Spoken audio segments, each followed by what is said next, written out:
In the late 1800s, the open range of South Texas's Wild Horse Desert began to vanish behind miles of barbed wire. One hot summer day, ranch hands unspooled wire across the plains at Laurelis Ranch, Mifflin Kennedy's domain, while armed guards kept watch. On the neighboring King Ranch, Captain Richard King was staking his own claim, fencing off a cattle kingdom bigger than some U.S. states. These fences marked the start of a new era.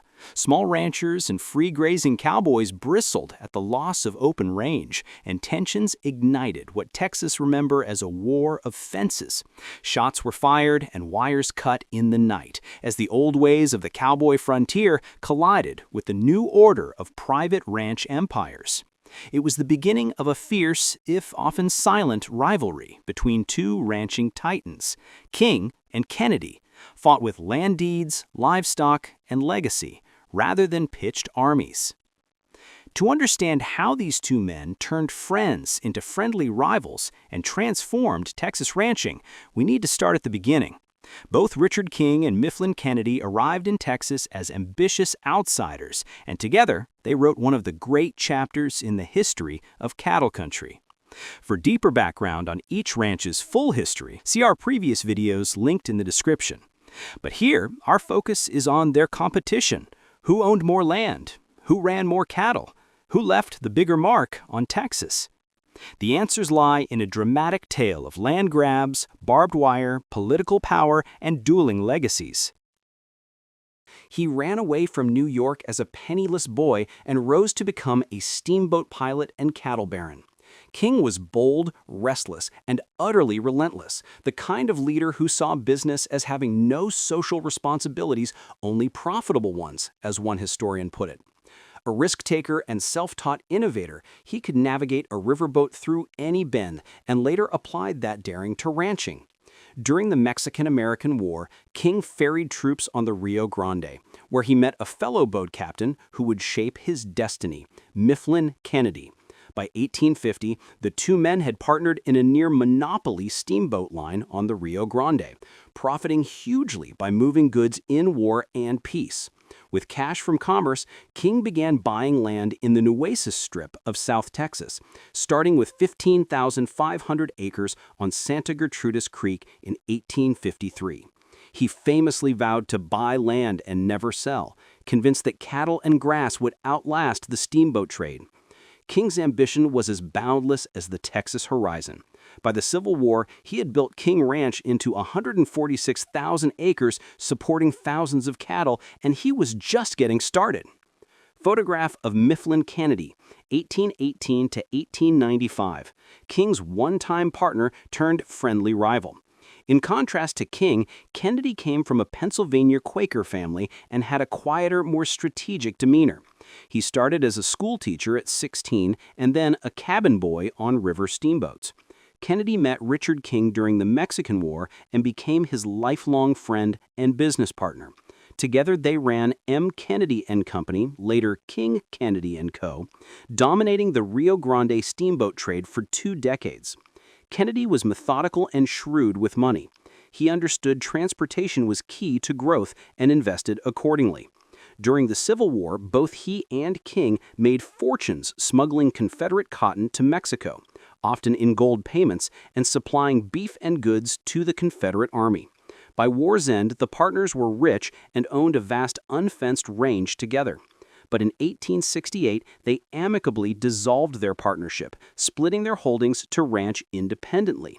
Kennedy took a tract called Los Laureles near Corpus Christi, while King kept the original Santa Gertrudis Ranch. The stage was set for a rivalry in ranching, though it was a rivalry built on mutual respect and even continued friendship rather than open hostility. As Kennedy later reminisced, for almost 50 years, Captain King and I attempted to Americanize the border without much success, a telling line that hints at their joint efforts to impose a new order in South Texas. Land grabs and the Great Divide. Once on their own, King and Kennedy each moved aggressively to expand their realms. Land was the prize, and both men were voracious in acquiring it. Captain King had a mantra: land and livestock only go up in value. He proceeded to make over 60 major land purchases, amassing 614,000 acres by his death in 1885. He also struck a controversial deal during a drought. After finding a village of Mexican rancheros in Tamaulipas on the brink of starvation, he offered to buy their land and employ them on his ranch, an act seen as charitable by some and opportunistic by others. Kennedy, for his part, proved equally adept at empire building. He managed a brilliant land flip in 1868, purchasing the 242,000-acre Laurellis Ranch, running it for over a decade, then selling it in 1882 for a then staggering $1 million. That sale included 50,000 head of cattle and 5,000 horses, illustrating just how large Laurellis had grown under Kennedy. With the proceeds, Kennedy immediately bought an even larger swath of land further south, La Parra Ranch, roughly 400,000 acres of coastal prairie and brushland. By 1895, Kennedy's holdings reached about 500,000 acres after some additional purchases, creating a contiguous fiefdom almost the size of a county. By the 1880s, Richard King and Mifflin Kennedy controlled two adjacent ranch empires covering over 1 million acres combined, a vast chunk of South Texas that had effectively passed from Hispanic to Anglo-American control. The old Spanish land-grant era was over. The age of mega-ranches had begun. Barbed wire and the War of Fences. With great land and great herds came a new challenge: how to protect them. The years after the Civil War were lawless on the Texas frontier. Cattle thieves, cattle rustlers, and armed bandits roamed freely, and neighboring farmers let their sheep and scrub cattle graze wherever they pleased. Both King and Kennedy knew that controlling such enormous tracts meant enforcing boundaries, and so they pioneered the use of barbed wire fencing in Texas. In fact, Kennedy was among the first ranchers ever to fence the open range. He began stringing miles of wire around Laurellis Ranch as early as 1868 to 69, a full 5 years before barbed wire was patented. He initially used whatever wire or wooden fencing he could get, later upgrading to barbed wire in the 1870s. Kennedy's man laid 36 miles of fence around Laurellis by 1869, an astonishing project for its time. The expense was huge, but Kennedy deemed it worth it as an important deterrent to thieves who flourished in the area after the Civil War.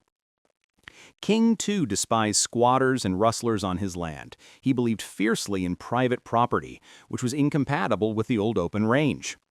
Through the 1870s, King methodically fenced off pasture after pasture on King Ranch. By the end of that decade, each ranch had hundreds of miles of fencing, carving the wild prairie into enclosed pastures under their control. The fencing strategy worked, but it also sparked violent conflict.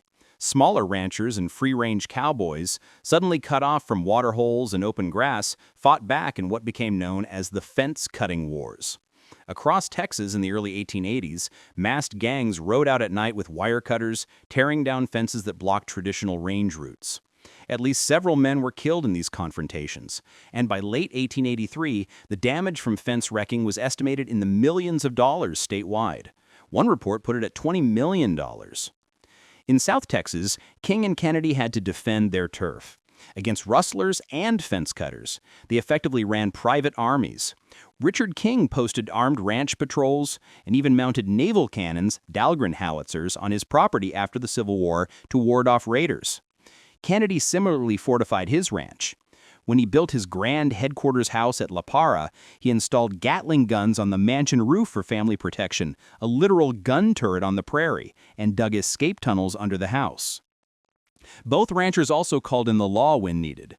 Fed up with rampant cattle theft, King estimated he lost 33,000 head to rustlers from 1869 to 1872 alone. They helped form the Stock Raisers Association of Western Texas in 1870 to coordinate anti-rustling efforts. Appropriately, it was Mifflin Kennedy who chaired the very first meeting of this group of big ranchers, a sign of his standing among peers. By 1874, the state of Texas reestablished the Texas Rangers, in part to combat fence cutters and bandit gangs, and King and Kennedy eagerly welcomed the Rangers' iron-fisted tactics. Captain King even had a famous Ranger ally, Captain Leander McNelly, whose Special Force unit camped on King Ranch in 1875 to chase cross-border raiders. These efforts gradually quelled the worst of the violence. By the 1890s, the open range was effectively closed, and barbed wire reigned supreme on the Texas plains. For King and Kennedy, the war of fences ended in victory. Their lands were secured behind wire and lawmen. Cattle kingdoms, whose herd was mightier. Land was one measure of success, cattle were the other. Both King and Kennedy aspired to run the biggest and best herds in Texas. Here, Captain King arguably had the edge in sheer numbers, but not by much. In the 1860s and 70s, both men ran tens of thousands of longhorn cattle on their ranges. A contemporary count in 1869 estimated King Ranch held about 84,000 head of cattle, though many were unbranded mavericks. And even after heavy losses to theft, King personally rounded up 48,000 head in one sweep. Kennedy's herds were also enormous. By the 1880s, his Laureles ranch carried 50,000 head of cattle at the time he sold it. Later, Kennedy's La Parra ranch ran up to 40,000 head of cattle at its peak alongside 800 horses. In short, each man commanded livestock numbers on a scale previously unheard of in Texas. They were cattle kings in truth, not just in name. Their cattle operations were not just large, they were innovative. King and Kennedy helped usher in the era of the great cattle drives after the Civil War. With eastern cities hungry for beef and railroads still far away, the only way to get cattle to market was on the hoof, up the famous trails to Kansas railheads. Both ranches participated heavily in these drives. Between 1869 and 1884, King Ranch alone sent more than 100,000 head of livestock north to stockyards and frontier buyers. King liked to brag that his steers helped populate the ranches of the entire American West.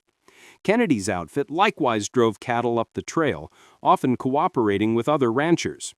In fact, Kennedy's old friend Francisco Uturia would sometimes pool cattle with King and Kennedy to send joint herds up the trail in the 1870s. The logistics were immense. Months-long treks, chuck wagons, and teams of vaqueros moving herds of thousands across rivers and plains. Both ranches earned fortunes from these drives, selling $5 longhorns from Texas for $20 to $30 apiece in Kansas and beyond. Despite their similar scale, there were differences in how they ran their spreads. King, ever the astute manager, imported and bred better stock whenever he could. He was among the first Texans to upbreed the scraggly longhorns with hardier bloodlines. After his death, King Ranch continued that legacy, culminating in the 1920s with the development of the Santa Gertrudis cattle breed, the first new beef breed created in America. That was a signature achievement of King Ranch's quest for quality.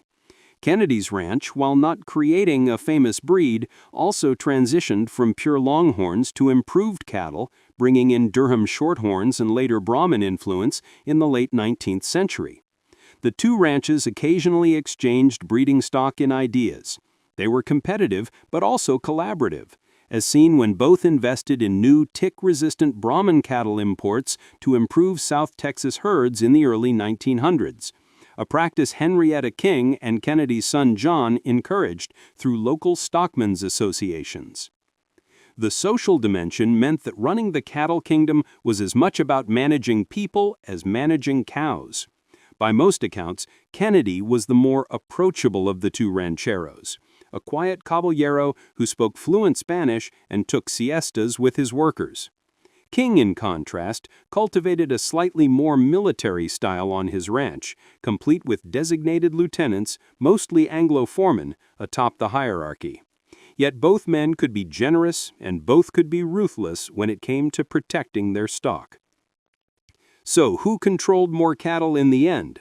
It's hard to say definitively, but by the 20th century, the King Ranch likely surpassed the Kennedy in herd size, especially after absorbing more land. King Ranch's 4 divisions grazed tens of thousands of head annually. Kennedy Ranch, while huge, gradually reduced its cattle operations in the mid-20th century as oil and wildlife management took precedence. More on that later. During their lifetimes, however, the competition in cattle was close. Perhaps the best way to put it is King Ranch became more famous for cattle breeding, but Kennedy Ranch was equally formidable in cattle production. Together, King and Kennedy helped father the cattle industry in Texas, as old trail drivers would later say. Power and influence, Anglo versus Catholic, politics versus community. Another arena of rivalry was influence, both political and cultural. Richard King and Mifflin Kennedy wielded power in different ways, reflecting their backgrounds. King, an Irish-American who had fully thrown his lot with Texas, built an extensive network in the Anglo power structure. He curried favor with governors, judges, and Texas Rangers. King also had connections in business. He invested in railroads, packing houses, banks, and ports, becoming a regional power broker. His vision for South Texas involved Americanizing it and modernizing it. He even dabbled, unsuccessfully, in schemes to annex parts of northern Mexico into Texas, aligning with a few filibuster plots of the era. In short, King's influence was that of a classic Texas baron.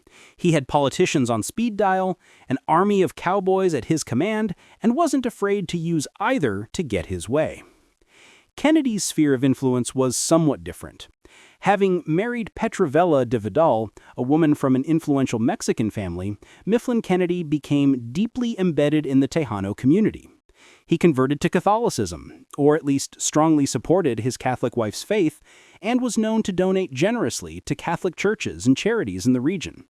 The oblate missionaries often stayed at Kennedy's ranch, and he helped fund chapels. Religion was a pillar of his household, earning him goodwill among Mexican Texans. Politically, Kennedy wasn't as overt as King, but he had quiet clout. He leveraged business connections, for instance partnering with his old friend Charles Stillman, a powerful Brownsville merchant, on ventures, and backing railway entrepreneur Uriah Lott with funds to build crucial rail lines. Kennedy also cooperated with law enforcement when needed. He too fought against bandit leader Juan Cortina, even serving as a captain of volunteers in the Cortina War of 1859. But Kennedy's style was more conciliatory. Locals often addressed him as Don Mifflin or Don Gregorio, a Spanish nickname he earned, reflecting a certain respect and affection. One legend, perhaps apocryphal, even claims Kennedy's daughter Sarita quietly intervened to help free a Mexican folk hero, Gregorio Cortez, from prison, which, true or not, underscores the Kennedy family's reputation for compassion toward Mexican Texans. In essence, King's networks were Anglo-American and military-industrial, Kennedy's were bicultural, bridging Anglo wealth and Hispanic community. This difference sometimes led to divergent approaches. For example, when it came to the railroad boom, both invested, but Kennedy became the larger benefactor. He poured money into the San Antonio and Aransas Pass Railway, funding 70 miles of track to help South Texas develop. King invested as well. He and Kennedy both put capital into the Corpus Christi to Laredo line in 1876, but King was equally focused on controlling local transportation for his own profit. He built Corpus Christi's port facilities and even influenced the founding of a new town, Kingsville, in 1904, to ensure the railroad had a stop on his ranch. Kingsville became the seat of Kleberg County, named after King's son-in-law, another nod to King's lasting political imprint. Meanwhile, Kennedy's influence is literally on the map. Kennedy County, Texas, established 1921, is named after Mifflin Kennedy and encompasses the bulk of his ranch land. Not many private individuals have a county bearing their name, a testament to his stature. Both ranchers also contended with external threats and politics beyond fences and cattle. During the 1850s and 60s, border raids by figures like Juan Cortina, a Mexican rancher turned rebel, terrorized Anglo landowners in the Rio Grande Valley. King and Kennedy were directly involved in combating Cortina's forces. Kennedy even led men in battle against Cortina to defend Brownsville in 1859. Who had more influence? In raw political clout, probably Richard King. He was the better-known public figure in his day, a friend of generals and governors. But in terms of lasting social influence, Mifflin Kennedy made a unique mark through philanthropy and community ties. After the deaths of the founders, the King and Kennedy legacies diverged sharply in this regard, which we'll explore next. Oil, railroads, and the economic battles. Though cattle built their fortunes, both King Ranch and Kennedy Ranch smartly diversified as Texas entered the 20th century. Here again, we see parallel trajectories. Railroads, oil, and even horse racing played roles, but with competitive twists. Railroads were the internet of the 1800s, transformative infrastructure. King and Kennedy, once steamboat captains, embraced rail as the future of trade.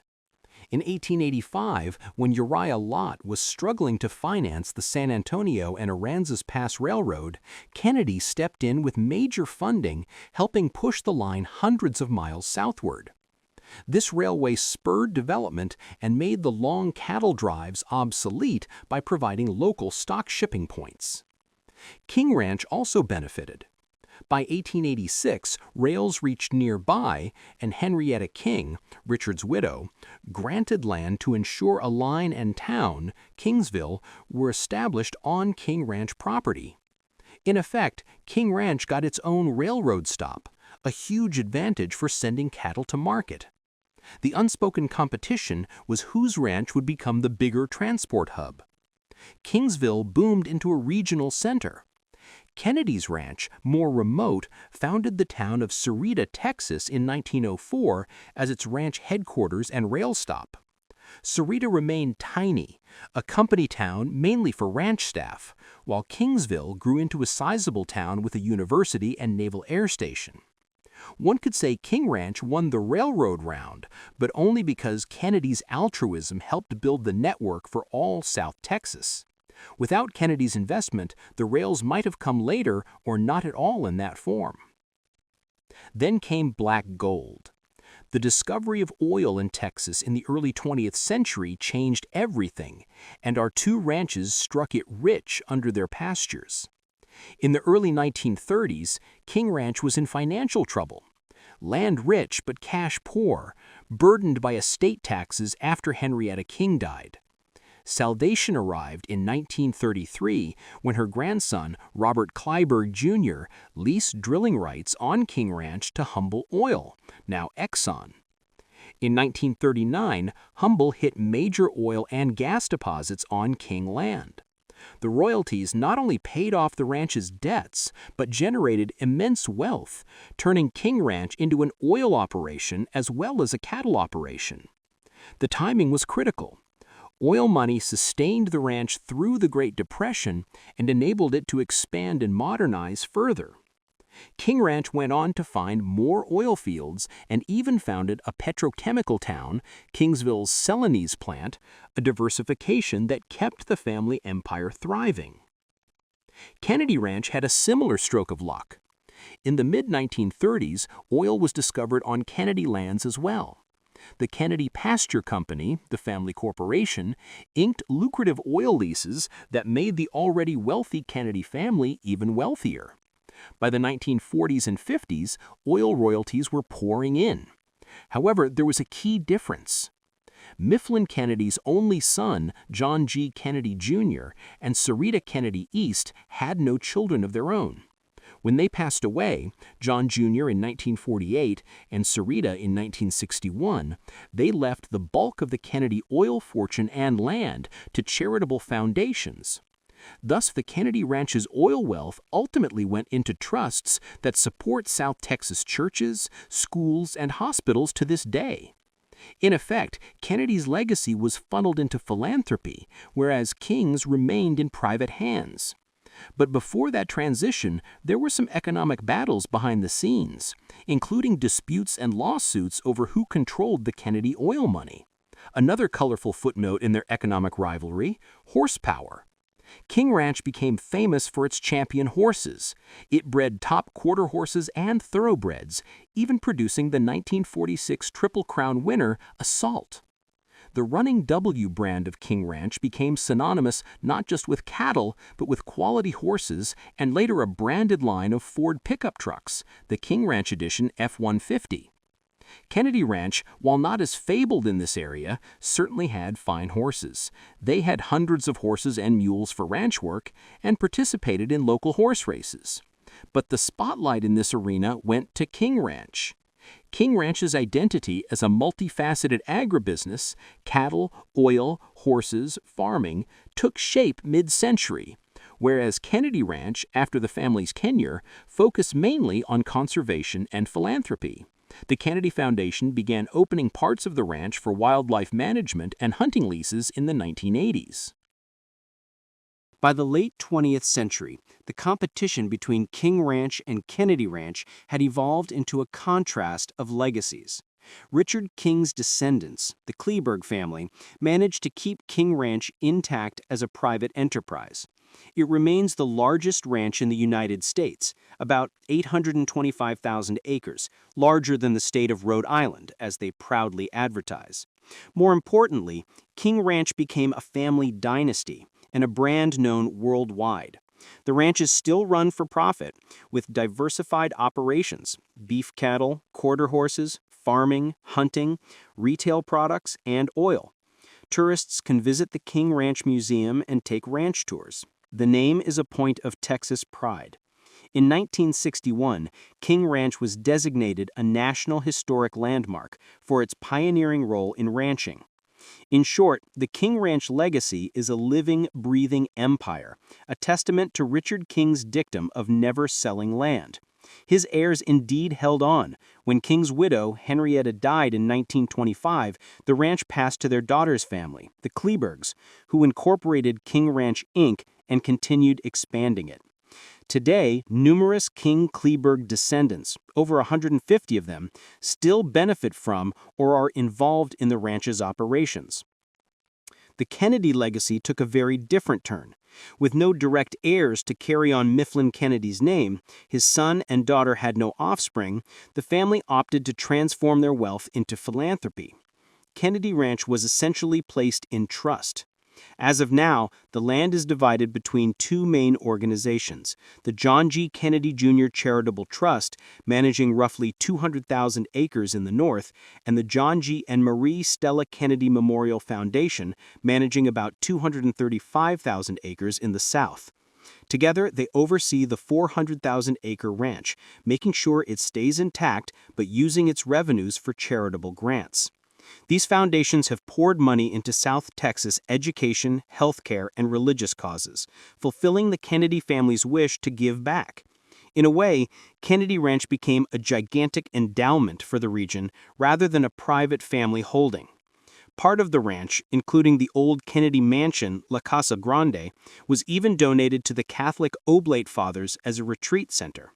The Kennedy name lives on through these good works, and on the map via Kennedy County and the town of Sarita, but it's a quieter legacy than the commercial fame of King Ranch.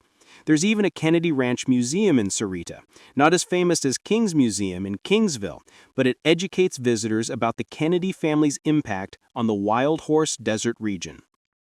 So who left the bigger mark on Texas? It depends on what you value. Richard King's legacy is very public and iconic, an ongoing dynasty that symbolizes Texas ranching might. The Running W brand, Santa Gertrudis cattle, a city named Kingsville, etc. Mifflin Kennedy's legacy is more understated, but deeply woven into the fabric of South Texas.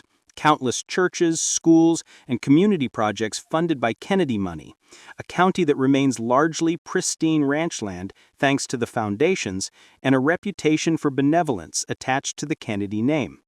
In terms of land, King Ranch has been consistently larger. At one point in the 1930s, it stretched to near 1 million acres. But Kennedy's holdings were not far behind, and even today represent one of the largest ranch properties in Texas, mostly undeveloped and wild, serving as a wildlife haven and hunting ground under foundation care. In terms of cattle, King Ranch likely processed greater numbers over time, especially with its breed improvements and larger modern herd. But Kennedy Ranch's contribution, tens of thousands of longhorns and later crossbreeds, was equally pivotal in the open range era. Culturally, King Ranch may be the household name, but one could argue Kennedy Ranch's conservation of a vast coastal ecosystem, complete with nilgai antelopes, deer, and rare birds, is a significant legacy in its own right. The final chapter of their competition came in an unlikely form in 2000.